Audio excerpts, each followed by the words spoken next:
Esta figura la muestro porque es de los primeros trabajos donde se veía esta relación entre glicemia y insulina y glucagón. Entonces puede ver, ¿cierto?, que poniendo 11 milimolar de glucosa a una persona, se producía un aumento rápido en la secreción de insulina que disminuía, obviamente, y observen la concentración de glucagón, con la concentración de glucosa disminuye la secreción de glucagón. La figura anterior era para introducir el tema de glucagón. Entonces, el glucagón es una hormona que se produce en las células alfa del páncreas, es de naturaleza peptídica y cuenta con, ¿no es cierto?, un esqueleto de 29 aminoácidos. Se disuelve en el plasma y tiene una vía media corta de 4 o 6 minutos. ¿Cuál es el factor principal para inducir la secreción de glucagón? Es la disminución de la glicemia por bajo 70 miligramos por decilitro. Las células principales de los principales blancos están a nivel hepático y se une a un receptor de membrana unido acoplado a proteína G que produce aumentos de AMP cíclico. También, bueno, a nivel de todo el cuerpo, también el glucagón va a producir aumentos de la glicogenólisis, rompimiento de glicógeno, y gluconeogénesis. También aumenta la lipólisis y la cetogénesis a nivel hepático. Y su principal acción es sobre enzimas que ya están dentro de estas células, o sea, promoviendo la activación de células que van a producir los efectos sobre el glicógeno o sobre lípidos.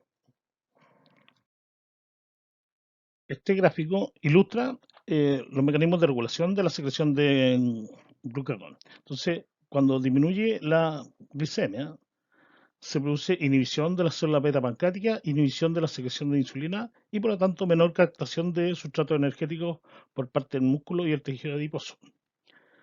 La disminución de la glicemia también estimula directamente a las células alfa del páncreas para que liberen glucagón.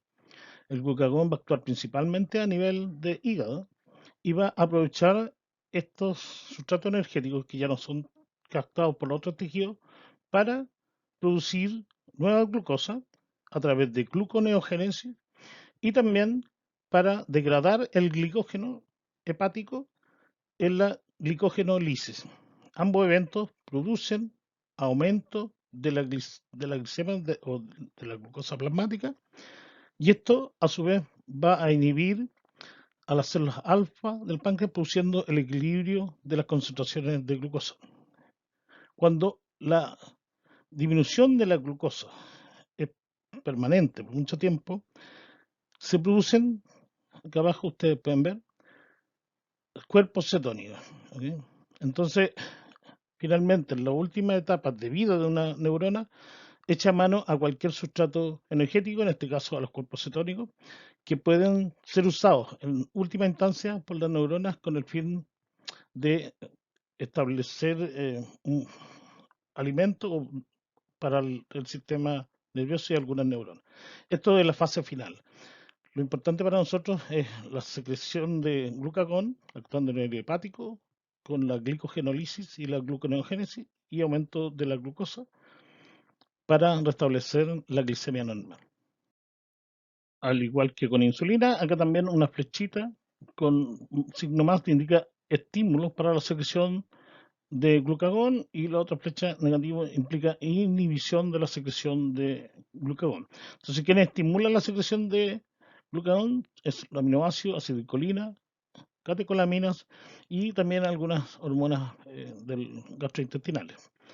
Por su parte, ¿quién inhibe la secreción de glucagón? Bueno, ¿no es cierto? Cuando la glucosa se normaliza, la insulina, porque actúan en forma indirecta, ¿no es cierto? La somatostatina, los cuerpos cetónicos que se producen y también GLP-1, entre otros.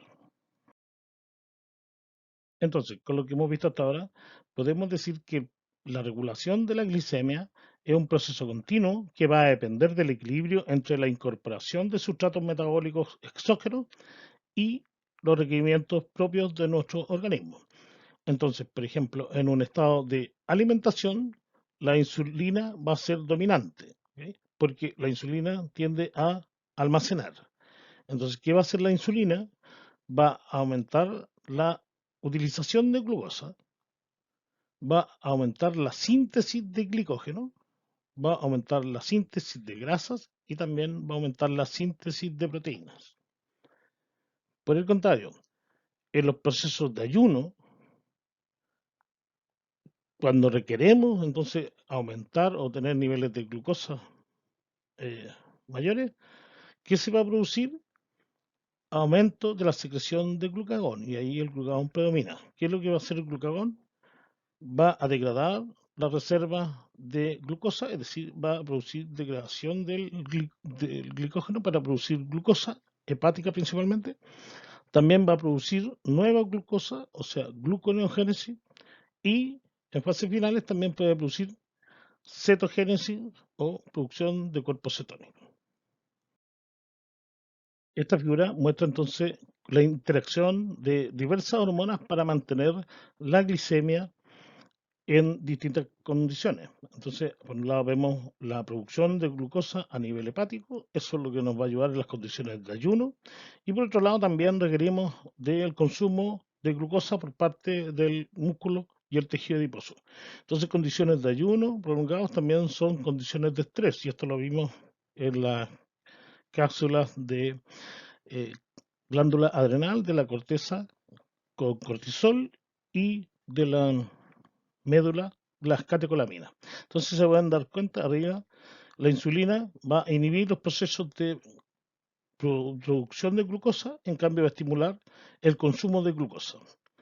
Por otro lado, tanto glucagón como las catecolaminas y los glucocorticoides van a estimular la producción de glucosa, la gluconeogénesis. Por eso estas hormonas se llaman hormonas contrarregulatorias de la acción de insulina. Es decir, todas estas, glucagón, catecolamina, glucocorticoides, y también la hormona de crecimiento va a producir aumentos de la glicemia. En cambio, insulina es la única que va a producir disminución de la glicemia. Estos son los efectos metabólicos de las hormonas contrarregulatorias de la insulina.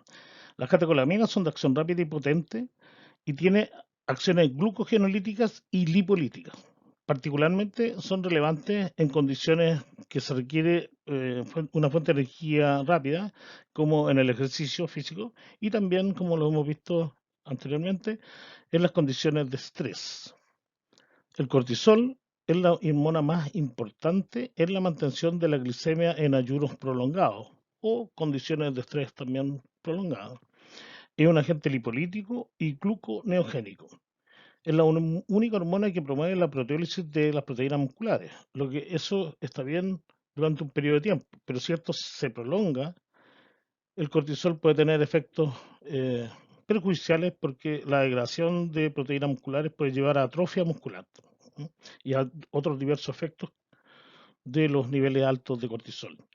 La hormona del crecimiento es principalmente lipolítica y gluconeogénica, que se secreta frente a la disminución de la glicemia y o concentración de ácidos grasos circulantes. Es potente lipolítica. Eso ténganlo claro en esta clase. La figura ilustra la respuesta simpática a una disminución de la glicemia en una condición de ayuno o también cuando hay mayor necesidad de glucosa, como por ejemplo una condición de estrés. Esta es la primera respuesta. Se ven dos ramas. Por una rama es una estimulación simpática directa sobre el tejido hepático y adiposo. Por otro lado, la respuesta endocrina con activación colinérgica de la médula adrenal y la producción y liberación masiva de catecolaminas, particularmente adrenalina. Esta hormona va a actuar a nivel del tejido muscular, aumentando la degradación de glicógeno muscular, que solo se utilizará en el músculo. También estimula la glicogenólisis y la gluconeogénesis hepática.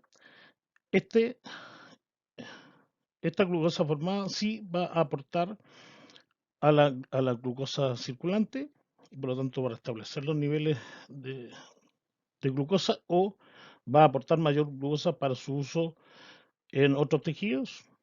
Y a nivel del tejido adiposo, se estimula la lipólisis, que también aporta ácidos grasos para su uso, principalmente a nivel del tejido muscular.